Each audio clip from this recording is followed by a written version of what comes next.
बच्चों, मेरा नाम है भूमिका चौहान और अब आप लोग फाइनली एग्जाम देने जा रहे हैं इंग्लिश का, जिसके लिए मेरी बहुत बहुत शुभकामनाएं आपके साथ हैं। कुछ ऐसी चीजें जिनका आपको एग्जाम देते समय ध्यान रखना है, उनके बारे में मैं अब भी फटाफट से आपको बताना चाहूंगी। सबसे पहली चीज और सबसे इंपॉर्टेंट चीज जो आपको करके जानी है वो ये कि बिल्कुल भी घबराना नहीं है, बिल्कुल भी टेंशन नहीं लेनी है। अगर आप पहले से ही बहुत सारी टेंशन के साथ एग्जाम हॉल में जाओगे तो आपका पेपर जो है वो थोड़ा सा बिगड़ सकता है। तो बिल्कुल रिलैक्स, बिल्कुल कूल दिमाग से जाना है। भगवान के आगे अच्छे से हाथ जोड़ के जाओ, मम्मी पापा के पास अच्छे से राम राम शाम शाम करके जाओ और बिल्कुल चिल तरीके से जाओ। अब जब आपके पास पेपर आएगा तो आपको क्या क्या चीजें हैं जहां पर थोड़ा सा सोचना है और फिर वो चीजें करनी है। सबसे पहली चीज, आपको जो भी आपकी OMR शीट वगैरह मिलती है या जो भी आपकी आंसर शीट मिलती है, उसके अंदर जो भी डिटेल्स आपको फिल करनी होती है, बेटा जी प्लीज वहां पर एक चीज का ध्यान रखिएगा कि अगर कोई चीज आपको समझ में नहीं आ रही है कि इसमें क्या लिखना है, तो आप वहां पर टीचर से पूछ लीजिएगा, क्योंकि वो उसी लिए वहां पर है। इन्विजिलेटर से पूछ लीजिएगा क्योंकि वो इसीलिए वहां पर है। लिख नहीं दीजिएगा, क्योंकि अगर लिख दिया और उसके बाद गलती हो गई तो प्रॉब्लम थोड़ी सी हो सकती है। इसीलिए कोशिश कीजिएगा कि अगर आपको लग रहा है, थोड़ा सा भी डाउट आ रहा है कि मुझे नहीं पता कि इसमें क्या लिखना है, आप टीचर से पूछ लो, वो आपको पूरा बता देंगे अच्छे से। दूसरी चीज, अपना एडमिट कार्ड वगैरह, पेन वगैरह सब कुछ रात में ही मैंने बोला था आपको कल भी कि पहले से ही तैयार करके जाना। तो अभी मैं आशा करती हूँ कि आप लोगों ने अपना एडमिट कार्ड वगैरह और अपने पेन वगैरह अच्छे से रख लिए होंगे। अब बारी आती है कि जब आपको पेपर दिया जाता है और MCQ टाइप जो क्वेश्चंस आते हैं, तब आप OMR शीट जो है वो फिल करते हो। तो OMR शीट फिल करते समय आपको क्या गलतियां हैं जो नहीं करनी है।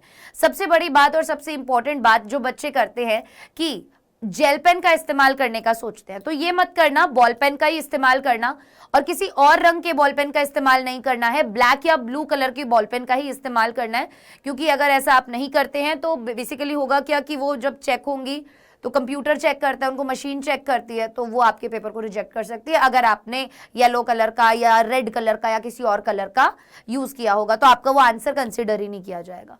दूसरी चीज जो है, ब्लैक या ब्लू पेन का ही इस्तेमाल करना है। दूसरी चीज, बॉल पेन का ही इस्तेमाल करना है। तीसरी चीज, आपको जो सर्कल दिया होगा, ठीक है, उस सर्कल को आप बेटा कंप्लीटली फिल करके आओगे। फटाफट से देख लो, आपका सर्कल बिल्कुल ऐसे कंप्लीटली फिल होना चाहिए। कई बच्चे ऐसे फिल कर देते हैं, कई बच्चे ऐसे फिल कर देते हैं, कई बच्चे ऐसे आधा फिल करके आ जाते हैं। ये वाला काम मत करना, पूरा इस तरीके से ही आप अपने गोले को भरकर आओगे। अब जब भी आप किसी भी क्वेश्चन का आंसर लगा रहे हो, प्लीज एक बार क्रॉस चेक कर लो कि इस सवाल का जवाब ये है और इसके अंदर मैं इसी में भर रहा हूं कि ए जवाब है, तो आप देखो वहां पर कि 15 नंबर है, ए दिया हुआ है, ए का ही गोला भर रहा हूं। ये गलतियां सबसे ज्यादा मैंने खुद करी थी अपने समय में, ठीक है, क्योंकि जल्दबाजी के दौरान अक्सर ऐसा होता है कि हम देखते नहीं है और किसी और में फिल कर देते हैं और फिर रियलाइज होता है, और फिर आप उसे क्या करते हो, या तो आप उसे काटने की कोशिश करते हो या आप उसमें व्हाइटनर लगाने की कोशिश करते हो, तो वो सब चीजें वहां पर काम नहीं करेंगे और उनमें आपका टाइम भी वेस्ट होगा और आप और ज्यादा टेंशन में आ जाओगे। तो ध्यान से, शुरुआत में ही ध्यान रखना है इन चीजों का, ठीक है। उसके बाद जल्दबाजी बिल्कुल नहीं करनी है जब भी आप अपने आंसर्स को फिल कर रहे होंगे OMR शीट के अंदर। और अंतिम चीज, OMR अंत के लिए नहीं छोड़नी। अगर आप ऐसा सोच रहे हो कि एक बार मैं सारे क्वेश्चंस कर लेता हूं, उसके बाद एक साथ OMR शीट भरूंगा, तो ऐसा भी मत करना। बहुत सी बार ऐसा हो जाता है कि आप क्वेश्चंस करने में इतना ज्यादा विलीन हो जाते हो, ठीक है, कि आपको थोड़ा सा समय कम मिल पाता है OMR शीट भरने के लिए। तो अगर सॉल्व भी कर लिया होगा पूरा, पर OMR शीट में नहीं भर पाओगे तो थोड़ी सी दिक्कत हो जाएगी, सारे मार्क्स वहीं के वहीं रह जाएंगे। तो ऐसा कोशिश करना कि 10-10 सवाल करते जाओ और 10-10 सवाल उसके अंदर भरते जाओ। इसीलिए हमेशा बोला जाता है जो शुरुआत के 15 मिनट दिए जाते हैं उसके अंदर आप पेपर को बहुत अच्छे तरीके से एक बार रीड कर लो, ठीक है। उसके दौरान आपको पेपर सॉल्व करने नहीं बैठना है, उसके दौरान आपको केवल पेपर रीड करना है, क्योंकि अगर आप पेपर सॉल्व करने बैठ गए, 2-3 सवाल आपसे नहीं निकले, तो वापस से वहां पर जो प्रेशर कुकर के अंदर प्रेशर जैसे बढ़ता है, आपके दिमाग का भी प्रेशर वैसे ही बढ़ जाएगा, ठीक है। क्लियर हो गई ये बात, यहां तक चीजें समझ में आई। अब उसके बाद जब आपको बाकी दूसरा वाला पेपर मिलता है जिसके अंदर आपको पूरा आंसर्स वगैरह लिखने होते हैं, सब्जेक्टिव टाइप जो आपका पेपर होता है, उसके अंदर भी बच्चे बहुत गलतियां करते हैं। सबसे पहली गलती जो ये है कि भाई वो सोचते हैं कि मैम अलग अलग कलर्स के पेन का इस्तेमाल कर सकते हैं क्या आंसर लिखने में। ऐसा बिल्कुल भी मत कीजिएगा। केवल आप ब्लैक और ब्लू पेन के पेन का ही, और वो भी बॉल पेन का ही इस्तेमाल कीजिएगा। दूसरी चीज, कोशिश करना कि जो पेन लेकर जा रहे हो वो थोड़ा सा पतला लिखता हो, क्योंकि अक्सर जो मोटा लिखते हैं ना पेन, उनसे जो दिखाई देता है ना वो अच्छा नहीं दिखाई देता। तो टीचर को हमें क्या करना है, टीचर को हमें सुंदर सा खाना परोस के देना है, ताकि टीचर का खाना देखकर क्या हो जाए, मन एकदम अच्छा हो जाए, राइट। अब पेपर में आपको कितना आता है इससे ज्यादा इंपॉर्टेंट है कि पेपर में आपने लिखा कैसे है। तो पेपर में आप लिखकर कैसे आए हो वो चीज बहुत ज्यादा इंपॉर्टेंट है। कितना आता है ये तो इंपॉर्टेंट है ही, लेकिन उस चीज को आपने प्रेजेंट कैसे किया है वो बहुत ज्यादा इंपॉर्टेंट है।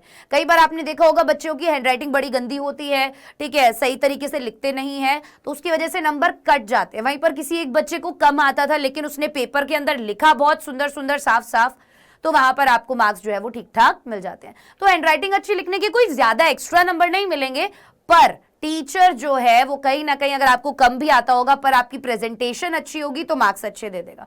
इसीलिए आंसर कॉपी के अंदर जो भी क्वेश्चंस हैं उनको ढंग से मेंशन करना है। क्वेश्चन नंबर कौन सा डाल रहे हो, किस सवाल का जवाब लिख रहे हो, ये वाली चीज का खास तौर पर ध्यान रखना है, ठीक है।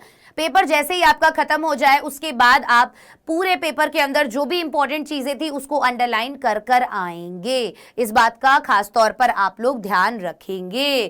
क्वेश्चन नंबर आपको सही लिखना है, बॉल पेन का प्रयोग करना है, और जो आता है वो सबसे पहले करना है। इस बात को गांठ बांध लो। पहले ही वो सवाल मत उठा लेना जिसमें तुम्हें थोड़ा सा डाउट था। सबसे पहले वो सवाल जो तुम्हें बहुत अच्छे से आते हैं, उसके बाद वो सवाल जिसमें तुम्हें थोड़ा सा सोचना पड़ रहा है, और उसके बाद वो सवाल जो तुम्हें लग रहा है कि मुझे बिल्कुल भी नहीं आते हैं या बहुत ज्यादा मुश्किल लग रहे हैं। पेपर हमेशा ऐसा ही बनाया जाता है कि हर तरीके का बच्चा उस पेपर को कर ले। तो ऐसा नहीं है कि मुश्किल सवाल नहीं आएंगे, मुश्किल सवाल भी आएंगे, लेकिन आसान भी आएंगे और मीडियम भी आएंगे। तो आसान सवालों को पहले करो, देन मीडियम वालों को करो, और उसके बाद अंत में आप जाकर मुश्किल वाले सवालों पर अपना पूरा बचा हुआ टाइम आराम से लगा सकते हो, ठीक है। उसके बाद प्रेजेंटेशन, जैसा कि मैंने आपको बोला कि आपकी प्रेजेंटेशन बहुत अच्छी होनी चाहिए। बिल्कुल घुसा घुसा के शब्दों को ना लिखें, शब्दों के बीच में थोड़ा थोड़ा स्पेस दें, साफ हैंडराइटिंग में लिखें, बहुत ज्यादा छोटा भी ना लिखें, बहुत ज्यादा बड़ा भी ना लिखें। अपने आंसर को कोशिश करो, एक आंसर के बाद जब दूसरा आंसर लिख रहे हो तो एक लाइन का थोड़ा सा गैप दे रहे हो। तीसरी चीज, जब भी आपको ये ऐसे या आपको जो भी राइटिंग सेक्शन के अंदर चीजें दी जाती है, पूछी जा रही है आपसे, आप कोशिश करना कि उसके अंदर आप उसे पैराग्राफ में तोड़कर ही लिख रहे हो, ठीक है। बिल्कुल ये चीजें याद दिला रही हूं, बार बार एग्जाम में जाने से पहले कहीं भूल ना जाओ, इसीलिए ये चीजें बता रही हूं मैं आपको। और कोई भी क्वेश्चन अगर ऐसा लग रहा है कि आपको नहीं आता है, बिल्कुल भी नहीं आता है, और आप सोच रहे हो कि मैं इस क्वेश्चन के आंसर को छोड़ देता हूं, तो ये गलती बिल्कुल भी नहीं करनी है। कोई भी सवाल एग्जाम में छोड़कर नहीं आना है, स्टेप मार्किंग होती है। कुछ भी अगर लिख कर आओगे, कोई चैप्टर है उसके बारे में अगर तुम्हें थोड़ा बहुत भी पता है, आप वो चीजें वहां पर लिख कर आओ, 100% लिखकर आओ, छोड़कर मत आओ। बिल्कुल भी कोई भी सवाल ऐसा नहीं होना चाहिए जो तुम छोड़कर आ रहे हो। नेगेटिव मार्किंग तो है नहीं, तो फिर क्या जा रहा है, लिखकर आना है ना सब कुछ, ठीक है। और बिल्कुल शांत दिमाग से जाना, अच्छे से पेपर अच्छा ही होगा। कोई बहुत ज्यादा मुश्किल पेपर नहीं आता है, आसान ही आएगा पेपर अगर आपने पढ़ा होगा तो। और मेरी शुभकामनाएं आपके साथ है, ऑल द वेरी बेस्ट। मैं आशा करती हूँ कि आज ये पेपर जो है वो आपका बहुत बहुत बहुत अच्छा जाएगा, और इन चीजों का खास तौर पर ध्यान रखिएगा। चलिए बाय बाय, टेक केयर।